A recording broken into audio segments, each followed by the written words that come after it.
જે લોકોની જમીનો સંપાદનમાં ગયેલી છે એવા જમીન માલિકો અને ખેડૂતોને મોટી રાહત મળે એવો ચુકાદો આપ્યો છે।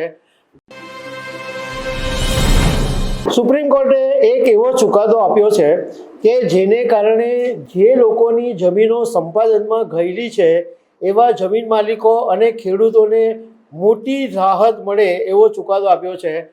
નેશનલ હાઈવે ઓથોરિટી ઓફ ઇન્ડિયાએ સુપ્રીમ કોર્ટની અંદર પુનઃવિચારણા માટે અરજી કરી હતી કે અમને આ જમીન સંપાદનમાં વ્યાજ માટે બહુ મોટી રકમ આપવી પડે છે તો સુપ્રીમ કોર્ટ વિચાર કરે, પરંતુ સુપ્રીમ કોર્ટે નેશનલ હાઈવે ઓથોરિટીની અરજી ફગાવી દીધી છે અને એવું કીધું કે તમારો આર્થિક બોજ હોય કે ગમે તે હોય પણ આ જમીન માલિકો જેમની જમીન સંપાદનમાં ગયેલી છે એને વળતર અને વ્યાજ તમારે આપવું જ પડશે। તો આના વિશે તમારી સાથે વાત કરીશ। મારું નામ રાજેશ શાહ છે અને તમે જોઈ રહ્યા છો ગુજરાતના સૌથી મોટા ડિજિટલ ન્યૂઝ પ્લેટફોર્મ ખબરછે.com।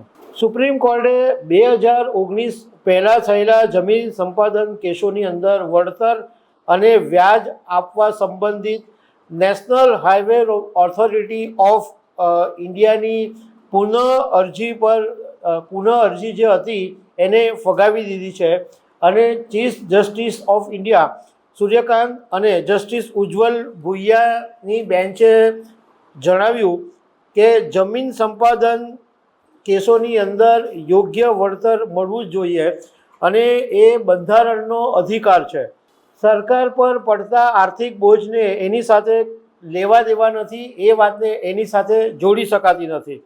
ખેડૂતોના જે જમીન માલિકોના દ્વારા સુપ્રીમ કોર્ટે જે જૂના નિર્ણય હતો એને યથાવત રાખ્યો છે અને નેશનલ હાઈવે ઓથોરિટીએ જે અગાઉના નિર્ણયને પડકારતી પુનઃ અરજી કરી હતી એને ફગાવી દીધી છે અને ના પાડી દીધી છે। કોર્ટે એકદમ સ્પષ્ટતાપૂર્વક એવું કીધું છે કે જમીન માલિકોનું જે વ્યાજ છે એ ભૂમિ અધિગ્રહણ કાયદા મુજબ 9% મુજબ જ આપવાનું રહેશે। નેશનલ હાઈવે ઓથોરિટી એક્ટની જે 5%ની મર્યાદા છે એના અનુસાર નહીં ચાલશે, જે 9%નું વ્યાજ છે એ મુજબ જ આપવું પડશે।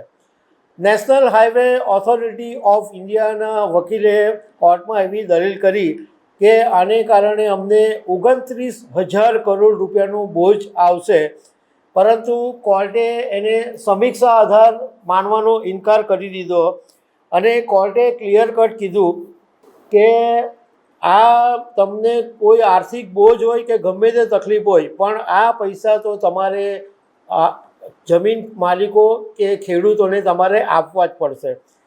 કોર્ટે જોકે એ વાતની સ્પષ્ટતા બી કરી છે કે તમામ કેસો ફરીથી નહીં ખોલી શકાય। 2018 પહેલાંના જે કેસો બંધ થઈ ગયેલા છે એ કેસો ફરીથી નહીં ખોલાશે, પરંતુ જે દાવાઓ પહેલેથી જ પેન્ડિંગ છે એના પર કાયદા અનુસાર નિર્ણય લેવો પડશે।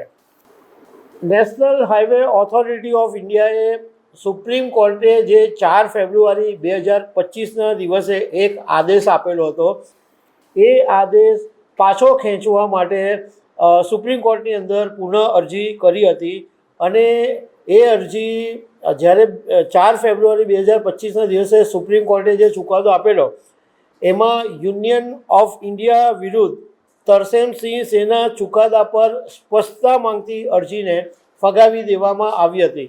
તો સુપ્રીમ કોર્ટે જે નિર્ણય આપ્યો છે એને કારણે જમીન સંપાદનમાં જે જમીન માલિકો અને ખેડૂતોની જમીન ગઈ છે એમને રાહત મળી છે, કારણ કે એમને હવે NHAI પૈસા આપવા પડશે।